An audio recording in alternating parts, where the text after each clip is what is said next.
புனுரி நீர் குளவிக்கு இனித்த முளைவோல் சுரக்கும் காவிரி என்று புறநானூறு பாடுகிறது.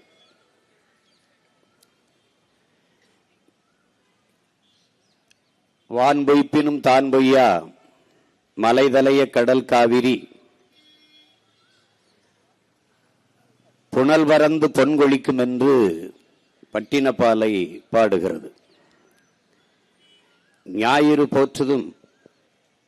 போற்றுதும் காவிரி நாடன்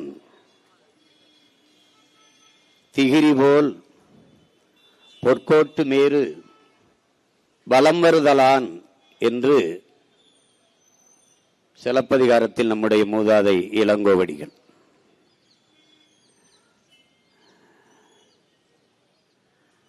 காவிரி நாடன் என்று அழைக்கப்படுகிற சோழன் தன்னுடைய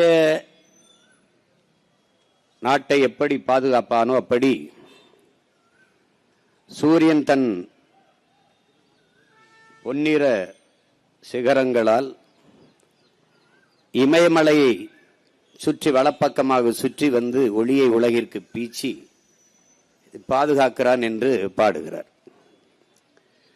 மருங்கு வண்டு சிறந்து ஆர்ப்ப மணிப்பு ஆடை அதுபோர்த்து கருங்கையில் கல்விழித்து ஒழுகி நடந்தாய் வாழி காவேரி என்று அதே நமது மூதாதை இளங்கோடிகள் காவிரியை வரவேற்கிறார்.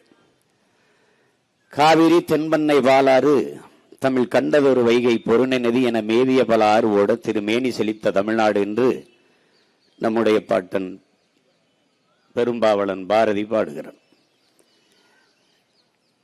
இப்படி தமிழ் இலக்கியங்களில் எல்லாம் பாடப்பட்ட காவிரி என்பது நம்மை பொறுத்தவரை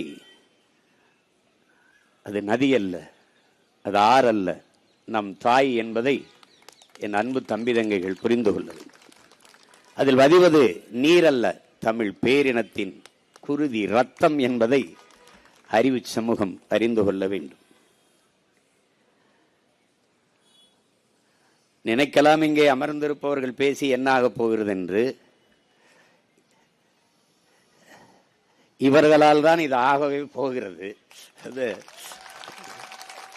இன்னைக்கு இல்ல நாளைக்கு. இங்கே நம்முடைய ஐயா பாபுஜி அவர்கள் பேசுவது குறிப்பிட்ட இந்த பிரச்சனையை பெரியவர்கள் எல்லாம் பேசினார்கள். என்னுடைய அண்ணன் பெருந்தலைவர் மக்கள் கட்சியினுடைய தலைவர் அண்ணன் தனபாலன் அவர்கள், புரட்சி தமிழர் பேரவை பறையர் பேரவையினுடைய தலைவர் என் அண்ணன் ஏர்போர்ட் மூர்த்தி அவர்கள் எல்லாம் குறிப்பிட்டார்.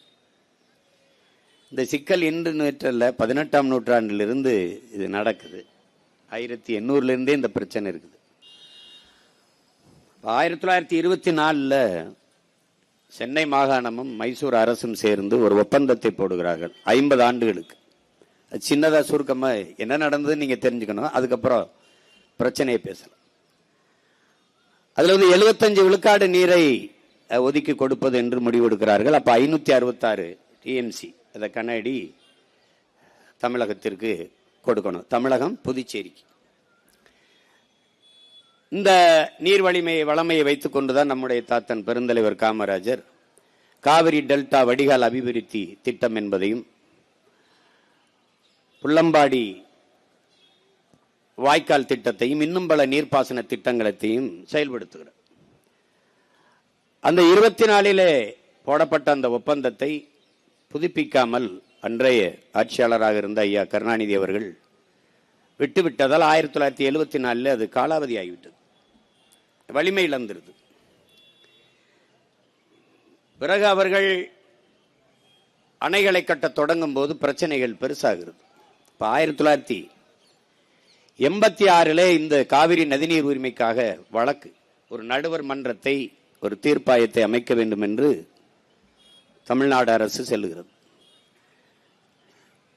அப்ப 86 சென்றதற்கு அவர்கள் ஒரு தீர்ப்பாயத்தை தொடங்குகிறார்கள். ஆனால் தீர்வு எப்பொழுது? 1991 தமிழ்நாட்டிற்கு புதுச்சேரிக்கு 205 டிஎம்சி தரணும் அப்படின்னு அவர் சொல்றார். தீர்ப்பாயம் சொல்லுது, நீதிமன்றம் சொல்லுது. கர்நாடக அரசு தந்ததா, நமக்கு வந்ததா, இதுதான் கேள்வி. அதற்கு பிறகு 2007 16 ஆண்டுகளாக விசாரணை நடத்தி ஒரு முடிவுக்கு வர. அதுல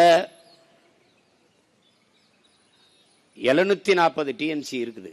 அதுல 419 டிஎம்சி நமக்கு ஒதுக்குறாங்க. அதுல பில்லிக்குண்டுல இருந்து நமக்கு 192 டிஎம்சி தரணுங்கிற முடிவுக்கு வர்றாங்க. அப்ப 2007 காலகட்டத்தில். பிறகு 2018 பிப்ரவரி உச்சநீதிமன்றம் ஒரு இறுதியா ஒரு தீர்ப்பை சொல்லுது. பெங்களூர்ல இருக்கிற குடிநீர் தட்டுப்பாட்டை காரணம் காட்டி அந்த 192 குறைச்சு 177.25 டிஎம்சி என்று வரையறைக்கு வருகிறார். இதுவரை இந்த 177.25 டிஎம்சி நமக்கு திறந்து விடப்பட்டதும் இல்லை, வந்ததும் இல்லை. 1, 2, 4 டிஎம்சி இப்படித்தான் அது கொடுப்பார்கள். இங்கே போராடுகிற நாங்கள் பொழுதுபோக்கிற்காக, அரசியல் செல்வாக்கை உயர்த்திக் கொள்வதற்காக, மக்களின் வாக்குக்காக இதை செய்யல. என் மக்களின் வாழ்க்கைக்காக செய்கிறோம் என்பதை அறிவு சமூகம் புரிந்து கொள்ளும். ஏன்னா நாங்க போராடாத போராட்டம் இல்லை, அங்க பெறாத வழக்கும் இல்லை, பார்க்காத சிறையும் இல்லை. ஆனா எங்களை கோயிலுக்கு நேர்ந்து விட்ட மாடு மாதிரி எங்களை ரோட்ல போட்டு வந்தே போனவங்களெல்லாம் நீங்க கோட்டைக்கு அனுப்பிட்டு மறுபடியும் எங்களை ரோட்ல தான் விட்டுருக்கீங்க. இப்ப நாங்க பேசுறது அங்க இருக்கிறவனுக்கு அது புரியுமானான்னு கூட எங்களுக்கு தெரியல. அதுதான் அது ஏதோ எங்களுக்கு சொல்வார்ல, வாங்கி வந்த வாரம் அப்படி இருக்கு, ஒன்றும் சரி கிடையாது. இதுல இங்க அவ்வப்போது அவர்கள் நமக்கு நதிநீரை திறந்து விடுவதெல்லாம் அவர்கள் உச்சநீதிமன்ற தீர்ப்பை எல்லாம் மதிப்பதாக இல்லை கர்நாடக அரசு. அதை தெரிஞ்சுக்கணும். கேரளாவும் மதிக்கிறது இல்லை. நமக்கு அவர்கள் திறந்து விடுவது அதிகமாக மழைப்பொழிவு நடந்து அங்கே அணையின் கொள்ளளவு உயர்ந்தால் அணை உடைந்து விடுமோ என்ற அச்சத்தில் திறந்து விடுவார்கள். அப்படி திறந்து விடுகிற நீர் உபரி நீர் தானே ஒழிய தமிழ்நாட்டுக்கு கிடைக்க வேண்டிய உரிய நீர், உரிமை நீர் இல்லை. அதை நீங்க நல்லா விளங்கணும். ஒவ்வொரு முறையும் உரிய நீரை, உரிமை நீரை தந்திருந்தால் நமக்கு எந்த பாதிப்பும் இல்லை. அவங்க சொன்னது மாதிரி இப்பனா நமக்கு முறையா குறுவை சாகுபடி நடந்திருக்கும், முறையா நமக்கு பருவத்துக்கு தண்ணி தரப்பட்டிருந்தால் நமக்கு பாதிப்பு ஏற்பட்டிருக்காது. ஆனால் அவர்கள் இப்ப நிகழ்ந்தது என்ன? இங்க என்ன பேசப்படுது? தமிழ்நாட்டின் முதலமைச்சர் மாண்புமிகு விஜய் அவர்கள் கர்நாடக முதல்வர் சிவகுமாரை சென்று 3ஆம் தேதி சந்திக்கிறதா இருக்குது. அப்ப அவர் ஒரே வார்த்தையில நீங்க வர வேண்டாம், இங்க பிரச்சனை கலவரம் என்றால் அதுக்கு நான் பொறுப்பேற்க முடியாதுன்றாரு. இவர் போகல, அவ்வளவுதான்.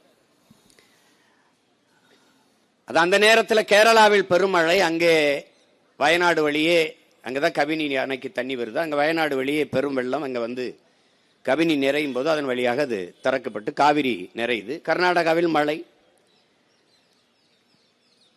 அங்க பெரும் மழையினாலே அணையின் கொள்ளளவு கூடும் போது அவனால் அணை அதுக்கு மேல சேமிக்க முடியாதுங்கிறதுனால திறந்து விடுறான். அது யதார்த்தமாக இயல்பாக நடந்துற ஒரு நிகழ்வா இருக்குது. அப்ப தமிழர்களுக்கு தண்ணீர் கொடுக்க வேண்டும், அந்த உரிய நீரை, உரிமை நீரை கொடுக்க வேண்டும் என்பதற்காக கொடுக்கல, உபரி நீரை தருகிறார்கள் போனா போகுது என்று. ஆனால் இங்கே இருக்கிற பெருமக்கள், முதல்வர் அவர்கள் கடவுளின் குழந்தை, அதனாலே அங்கே மழை பெய்யுது, இங்கே தண்ணி திறக்க விடப்பட்டதுன்னு. கடவுளின் குழந்தை இருக்கிற ஊர்ல பெய்யாம இது கர்நாடகாவில் பெய்யுது, கேரளாவில் பெய்யுது. இப்படியெல்லாம் பேசுறதுனால தாண்டா உங்களை தற்குறின்னு நாங்க பேசிட்டு இருக்கோம்.